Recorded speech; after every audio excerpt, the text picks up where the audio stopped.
Viseu.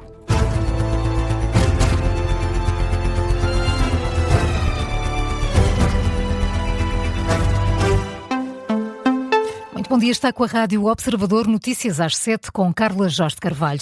Donald Trump chega hoje a Pequim para uma visita oficial à China. O presidente dos Estados Unidos vai encontrar-se com o líder chinês para abordar a guerra no Médio Oriente e também as questões que mais têm causado tensão com o gigante asiático, a guerra comercial e também Taiwan. A visita de Donald Trump estava prevista para março, foi adiada precisamente devido à guerra que os Estados Unidos e Israel lançaram contra o Irão. Esta é a segunda visita oficial do presidente dos Estados Unidos à China, a primeira deste mandato. A última tinha sido em 2017, há quase 10 anos. De partida para Pequim, Donald Trump refere-se a Xi Jinping como um amigo e diz que tem expectativas elevadas.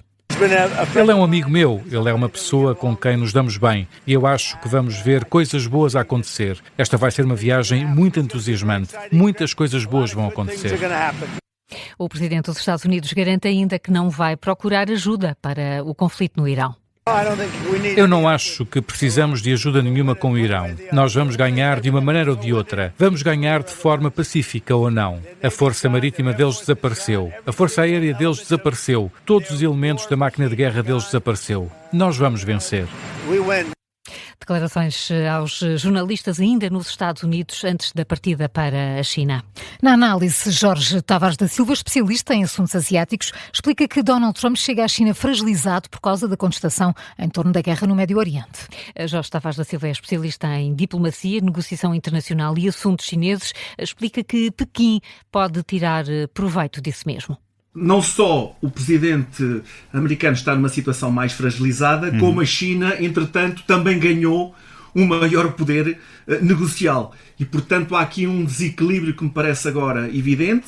Portanto, o Donald Trump, com alguns indicadores menos positivos, um conflito que não lhe correu propriamente como pensaria. Não está a correr, aliás, que ainda não terminou. Não está a correr. Também indicadores de economia não muito favoráveis, nomeadamente a sua política de tarifas, que também teve um impacto muito mais negativo do que aquele que pensaria.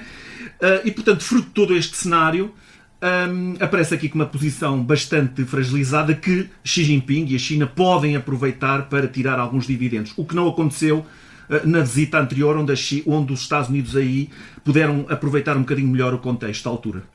A análise do professor Jorge Tavares da Silva na História do Dia. Esta visita oficial dura até sexta-feira. Além do Irão, a tensão comercial e a questão de Taiwan vão estar também em cima da mesa das discussões. A História do Dia já está disponível em podcast. Vamos voltar à análise deste tema também no Gabinete de Guerra, hoje com a análise do historiador Bruno Cardoso Reis.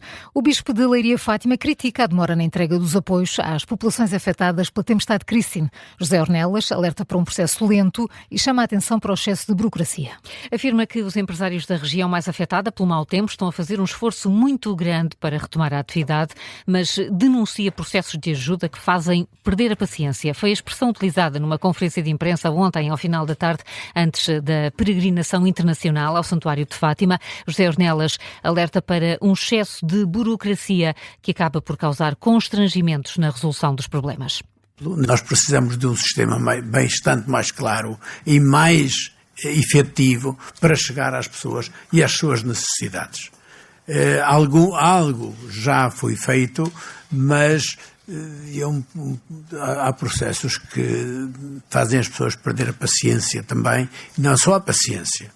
Os alertas do Bispo de Leiria Fátima, já na homilia, depois da procissão das velas, o Patriarca de Lisboa, Rui Valério, falou num mundo ferido pela guerra e pede paz no coração. O Primeiro-Ministro Luís Montenegro também esteve no Santuário de Fátima, em conjunto com milhares de fiéis, para as celebrações do 13 de maio.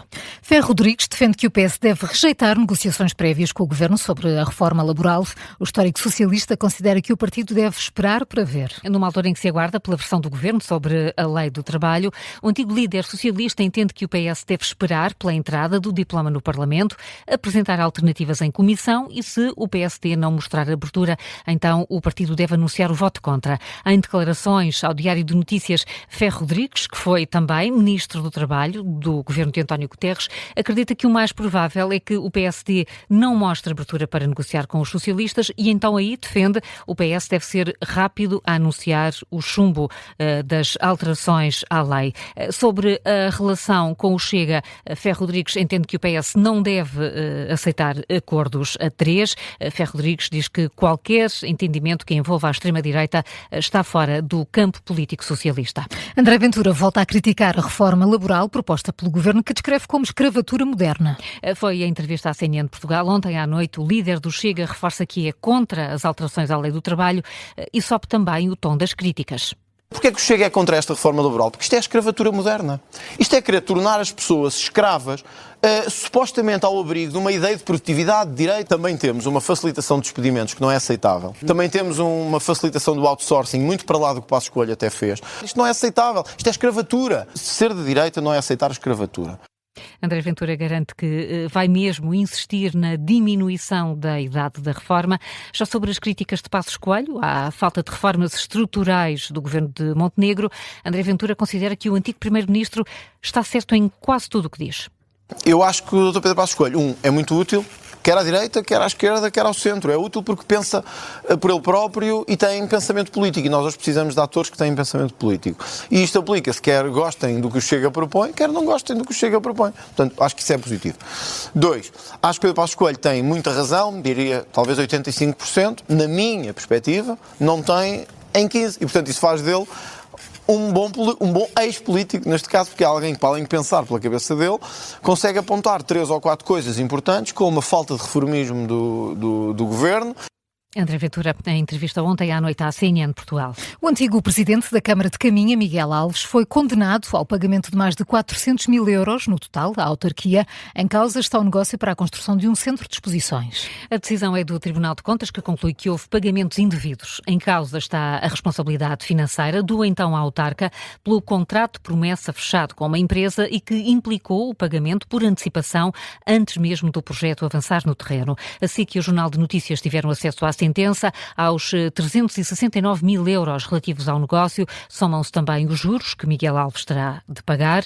Em declarações à agência Lusa, o antigo autarca revela que ainda não leu a decisão do Tribunal de Contas, mas ao JN admite já recorrer da sentença. Recorde-se que em 2024 o Tribunal de Contas já tinha detectado ilegalidades no processo. Este caso levou a que Miguel Alves se demitisse na altura de todos os cargos políticos que ocupava, incluindo o de secretário de Estado adjunto do primeiro-ministro António Costa. Num outro processo paralelo, o Tribunal Judicial da Comarca de Viana do Castelo absolveu Miguel Alves dos crimes de prevaricação de que foi acusado pelo Ministério Público. Ameaças, assédio e injúrias. O enfermeiro-diretor da ULS do Alentejo Central está a ser acusado de seguir um padrão de gestão baseado no medo e já foi alvo de 15 queixas. A Ordem dos Enfermeiros está a investigar. Falamos de Emanuel Boieiro. A ULS do Alentejo Central confirma a recepção de queixas, mas não detalha exatamente quantas participações foram formalizadas. No entanto, o Observador apurou que foram pelo menos 15 as exposições apresentadas por alegada conduta imprópria do enfermeiro-diretor. Também a Ordem está a investigar o caso, sendo que já acionou o órgão disciplinar, é o que confirma o próprio bastonário dos enfermeiros ao Observador. A Inspeção-Geral das Atividades em Saúde também confirma que recebeu as queixas dos enfermeiros da ULS e está já a analisar o conteúdo das mesmas para decidir se abre um inquérito. Em causa, de acordo com as queixas dos enfermeiros a que o Observador teve acesso, está uma postura continuada de comportamentos que levaram à criação de um ambiente intimidatório e de ameaça direta. Os enfermeiros denunciam também uma linguagem humilhante utilizada por Emanuel Boieiro, que é acusado ainda de intrusão na vida privada através de contactos fora do horário de trabalho. Estes episódios terão começado por volta de outubro de 2023, quando Emanuel Boieiro deixou o cargo de presidente do Sindicato Nacional dos Enfermeiros para assumir o cargo de enfermeiro-diretor da ULS do Alentejo Central. Alguns profissionais apresentaram mesmo baixas médicas por danos psicológicos que dizem ter sofrido na sequência da conduta do enfermeiro-diretor, foi o que apurou o Observador. Este é o artigo que faz manchete a esta hora no nosso site, é assinado pelo jornalista Tiago Caeiro. São agora 7h09. Carla, que outras notícias merecem destaque? Apesar de se manter baixo o risco de propagação do antavírus, a Organização Mundial de Saúde admite que a situação pode mudar. A OMS pede que os países sigam as orientações das autoridades de saúde e afirma que o trabalho não terminou com o repatriamento dos passageiros do cruzeiro Óndios. O diretor-geral alerta para a possibilidade de surgirem mais casos de contágio. O responsável considera que não há indícios de que estejamos perante o início de um surto de maior magnitude, como foi a Covid-19, Covid-19, mas lembra, a situação pode mudar. O Ministro da Presidência fala hoje no Parlamento sobre as discrepâncias entre os números de imigrantes do INE e da AIMA. A AIMA aponta valores muito mais elevados. António Leitão Amar vai responder aos deputados numa audição pedida pela Iniciativa Liberal. Carlos III faz hoje o tradicional discurso do rei no Parlamento Britânico. É uma cerimónia simbólica. O monarca apresenta ao pormenor o programa legislativo do governo para os próximos meses. É um discurso que surge num momento delicado para o primeiro-ministro, Keir Starmer, que sofreu uma derrota nas eleições locais e regionais na semana passada e tem sido alvo de pedidos de demissão de deputados do próprio Partido Trabalhista. E ontem à noite realizou-se a primeira meia-final da Eurovisão com esta música portuguesa. No silêncio do luar, sopra o vento devagar. Eu gosto deles, os bandidos do campo. Pois, só que Rosa foi eliminada, não conseguiu vaga para a final de Acho mal, domingo. acho mal, acho errado. E do resto também achas mal? Não vou é pronunciar. O canto alentejano é fantástico. Agora. Sim, não é música para... Talvez não fosse música para a Eurovisão, não é? Eu prefiro o canto alemão. O canto alemão. O filósofo. Com capa. Com cabo. Os bandidos do Há canto. muita polémica Há este muita ano, esta polémica. edição. Isto não é isto por causa da participação de Israel. Que se apurou. Claro. Que se apurou. No entanto, durante a atuação israelita, ouviram-se gritos de protesto do público que foram audíveis durante essa atuação, mas aqui temos Israel presente, Espanha, Irlanda, Islândia, Países Baixos e Eslovénia não participaram precisamente por causa da presença israelita. Quando a gente era verdade, sobre o pouco eu não reguei, e o jardim virou saudade.